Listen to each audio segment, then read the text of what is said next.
Alright, so I installed a G-force axle on the passenger side. This is like a anti-wheel hop, and you actually only have to install one on the passenger side. It's like a thicker one, and because it's a different thickness, and I think it gets like the harmonics makes them different, so wheel hop's a little improved. But the whole point of this video was to let you know an easy way to do this, because I heard some people having some trouble doing this, and if you didn't have help with somebody holding the wheel, then you had to keep running back into the car to lock the brake to stop things from moving on you, and to pivot the axle so that you could get to the different axle bolts back there that I'm showing. So I found a pretty cool way to do this. I actually didn't even have to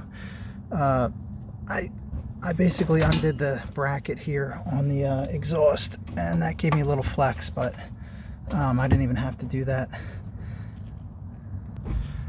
Sorry, I had to pause that. So yeah, this, I undid at the back, but I didn't really have to because it has enough clearance under there. But whatever, it lets me flex it and get a little more room. But so what I was doing was I actually took the brake off. I have the wheel secured by wheel chock, so it's not going to roll on me. And I just have this side up because I was only putting on this passenger wheel. And then I took the emergency brake off and I took it out of gear so that wheel and diff could spin. And then I put a breaker bar and a lug nut on there, tightened up the lug nut, and that way I could hold this steady if I wanted to, or I could also, it takes a little oomph to get going, like if you just turn it doesn't want to go, but once you break it, then you could spin it like this, keep it from spinning so that you could pivot. And I would keep my impact gun in there, and I would just basically keep it like this and like hit one of these, and then just put it to the side a little bit, crank it, spin it, hit the next one, crank it, spin it, hit the next one. And I'm just using this guy, spin it, and it just works like that. You can come back.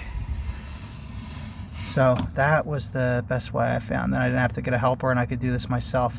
And then to do the bolts that are right here below me, I still have to tighten these down, but you just flip the impact, come in there. I'm doing this looking through the camera, so it's not easy, but make sure you get secured in here, because I didn't have it secured once. I rounded one out, and thankfully I had a I think they're called like nut biters or whatever, but to back it out. And thankfully the largest one, which I have out somewhere because I used it, but that largest one here, it was able to hook onto that one of those axle bolts and back it off, so that was perfect.